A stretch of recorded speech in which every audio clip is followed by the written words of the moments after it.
प्रिय बालकों, हम अधिकारों की चर्चा कर रहे हैं, अधिकारों का अध्ययन कर रहे हैं, जिसमें हमने समानता का अधिकार, स्वतंत्रता का अधिकार का अध्ययन कर चुके हैं। अब हम तीसरा नंबर का जो अधिकार है, शोषण के विरुद्ध अधिकार, अनुच्छेद 23 व 24। प्रिय बालकों, प्राचीन काल से लेकर वर्तमान काल तक इतिहास इस बात का साक्षी रहा है कि संपन्न वर्ग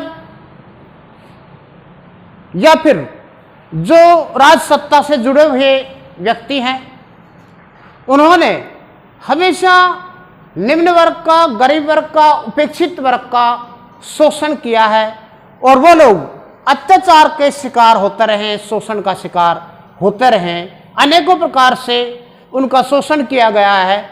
इसलिए जब हमारा संविधान बना, देश आज़ादी की ओर अग्रसर था, उस समय संविधान में पूरा प्रयास किया गया है, संविधान गठन के समय, संविधान निर्माण के समय, कि आने वाले भविष्य में, आने वाले सदियों में मानव को पूर्ण स्वतंत्रता का जीवन निर्वाह करने का अधिकार मिलना चाहिए। कोई भी व्यक्ति को किसी भी तरह से, किसी भी प्रकार से उसका शोषण नहीं होना चाहिए, अत्याचार नहीं होना चाहिए। उनको जो कार्य किया जाए उसके अनुरूप उसे मजदूरी, मेहनताना भुगतान अवश्य होना चाहिए।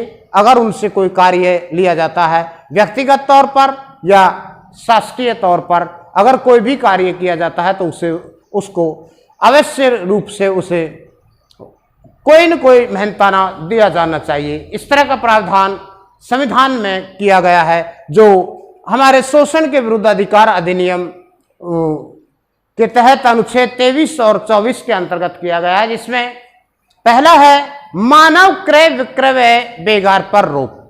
प्रिय बालकों, प्राचीन काल में मानव का क्रय विक्रय एक वस्तु विनिमय की तरह होता था। जिस तरह से हमें किसी भी वस्तु की आवश्यकता होती है, हम उसके क्रय कर सकते हैं। कोई भी वस्तु हमारे पास या सामग्री हमारे पास हमारे आवश्यकता से अधिक है, तो हम उसका विक्रय कर सकते हैं। तो इसी तरह व्यक्ति को भी एक वस्तु के स्वरूप में देखा जाता था और अधिकतम महिलाओं को इस दृष्टि से देखा जाता था और उनका बेचान कर दिया जाता था। किसी भी व्यक्ति को आवश्यकता थी किसी महिलाओं की, तो वो उसे कहीं से भी क्रय कर सकता था, खरीद सकता था। और किसी व्यक्ति को अत्यधिक गरीबी का शिकार है, वह बहुत ही परेशान है, जीवन जीने में उसे विपत्तियां आ रही हैं, तो वो अपने किसी भी घर के सदस्य का बेचान कर सकता था, बेच सकता था। इस तरह से मानव का क्रय विक्रय एक पशुओं की तरह, एक वस्तु और सेवाओं की तरह से होता था। इस तरह से सरकार ने अनुच्छेद 23 के तहत रोक लगाई कि कोई भी मनुष्य खरीद नहीं सकता, केवल उसको कार्य के लिए बुला सकता है और उस कार्य के लिए उचित कार्य हेतु उसे उचित वेतन देना पड़ेगा, मजदूरी देनी पड़ेगी। इसी तरह से एक और प्रथा प्राचीन काल में प्रचलित थी, बेगार प्रथा, जिसमें संपन्न वर्ग के लोगों के लिए, संपन्न वर्ग जो लोग थे उनकी सेवा के लिए निम्न वर्ग को हमेशा बिना किसी मेहनताना के, बिना किसी कोई पैसे के उनका कार्य करना होता था और उस कार्य की एवज में उन्हें कुछ भी प्राप्त नहीं होता था, उसे बेगार कहते थे।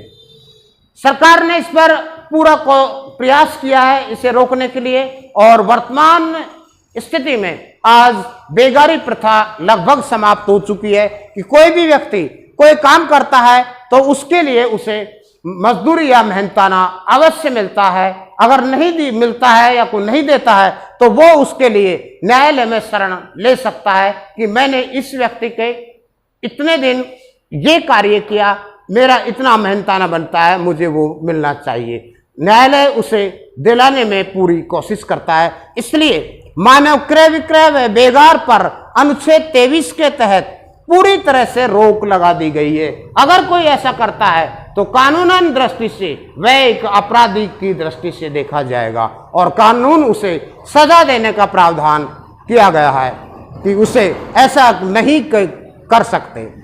दूसरा है बाल श्रम का निषेध। प्रियवार को छोटे छोटे बच्चों को जोखिम भरे कार्यों में लगा दिया जाता है।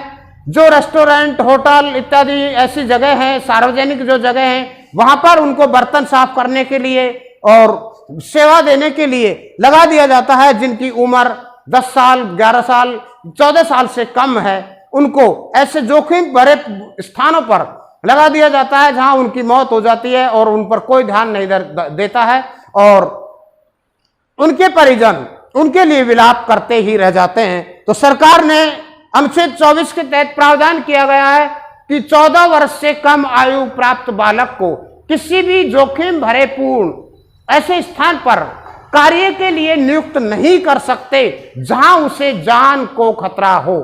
इसलिए अनुच्छेद 24 के तहत प्रावधान किया गया है कि जब तक वो वयस्क न हो जाए, 14 साल से अधिक आयु प्राप्त न कर ले, उसे ऐसे स्थान पर कार्य के लिए नहीं लगाया जा सकता। केवल वो उस कार्य को करने की जब उसमें जो क्षमताएं आ जाएंगी, उसका शरीर उस कार्य को करने लायक हो जाएगा, तभी वह उस कार्य को कर सकता है। सरकार ने ऐसा प्रावधान किया गया है कि 14 वर्ष से पूर्व किसी भी बालक को ऐसे स्थान पर नहीं लगा सकते जहां उसकी जान को खतरा होगा। अगला है धर्म की स्वतंत्रता का अधिकार, अनुच्छेद 25 से 28 तक। हमारे यहां भारतवर्ष में अनेक धर्म के अनुयायी निवास करते हैं। बहुधर्मी देश है हमारा, जिसमें अनेकों धर्म, हिंदू, मुस्लिम, सिख, ईसाई, जैन, बौद्ध इत्यादि, ईसाई, पारसी धर्म यहाँ विद्यमान है। तो हमारे संविधान में धर्म के क्षेत्र में संविधान ने ना तो कोई विशेष प्रावधान संरक्षण दिया है और न ही किसी धर्म पर कोई भी किसी भी तरह का प्रतिबंध लगाने का प्रयास किया है।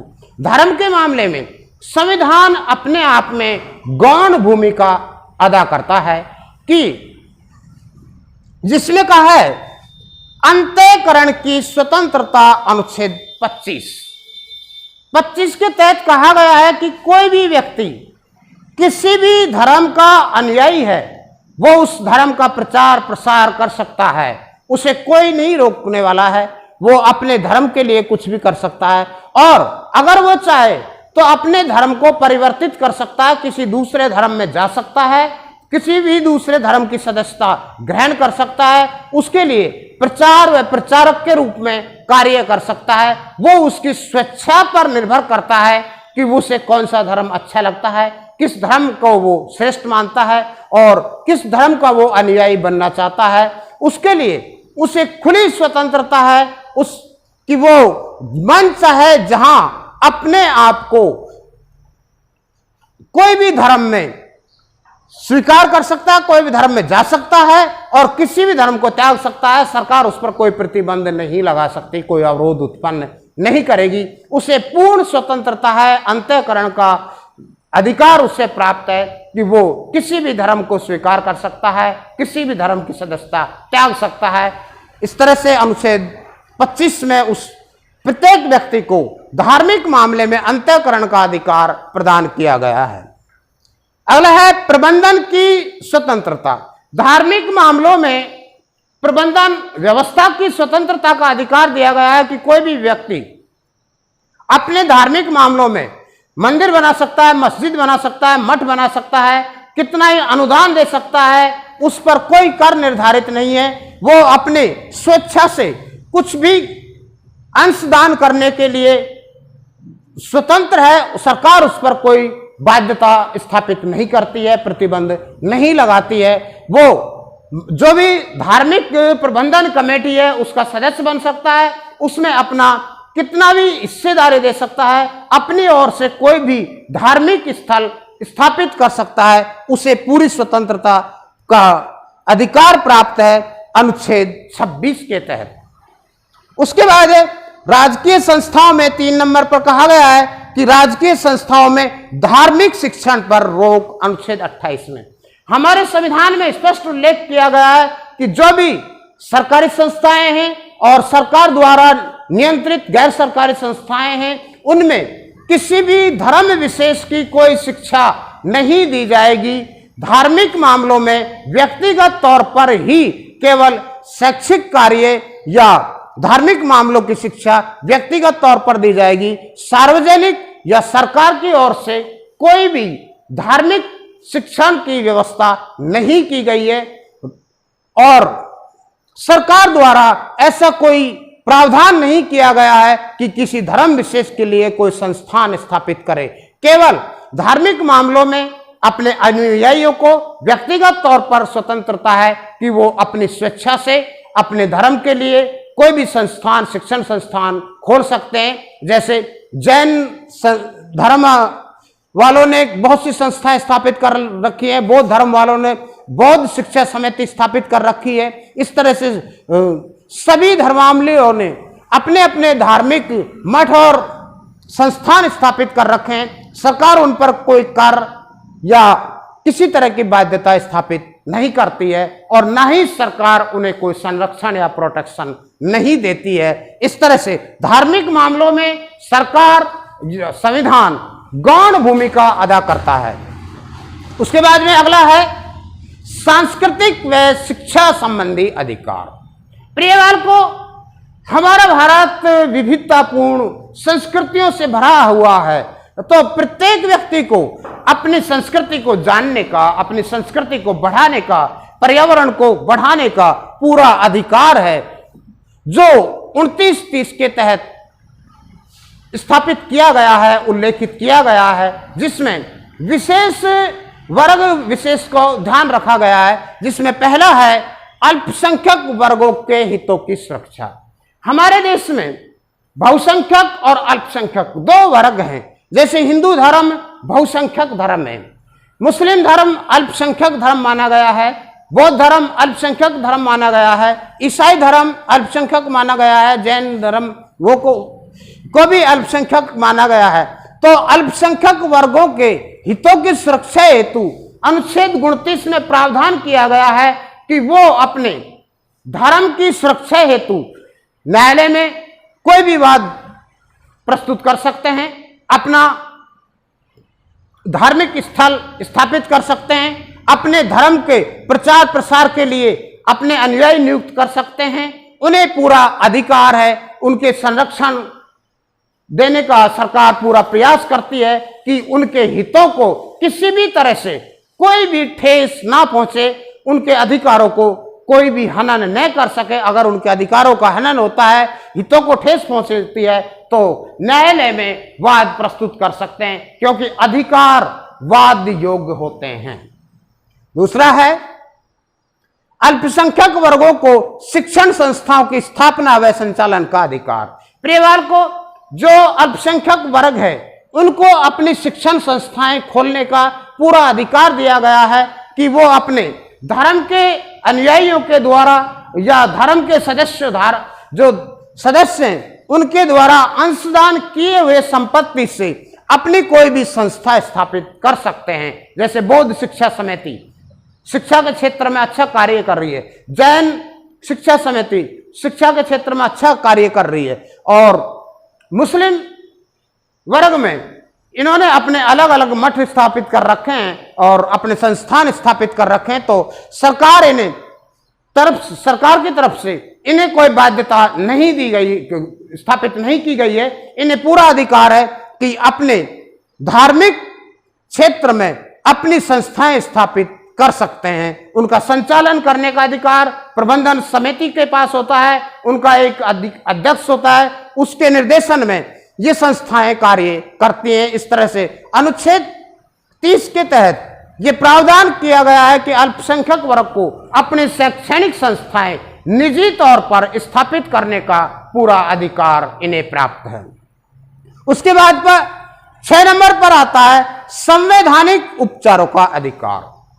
प्रियवाल को संविधान का सबसे महत्वपूर्ण और मुख्य जो अधिकार है वो अनुच्छेद 32 में उल्लेखित है, संवैधानिक उपचारों का अधिकार, जिसको स्वयं संविधान निर्माता डॉक्टर भीमराव अंबेडकर ने संविधान की हृदय और आत्मा कहा है। इससे सीधा सा अभिप्राय होता है कि संविधान में जो भी उल्लेखित अधिनियम हैं, अधिकार हैं, जो कानून रूप से स्थापित किए गए हैं उनका व्यक्ति निजी जीवन में भरपूर उपयोग ले सकता है।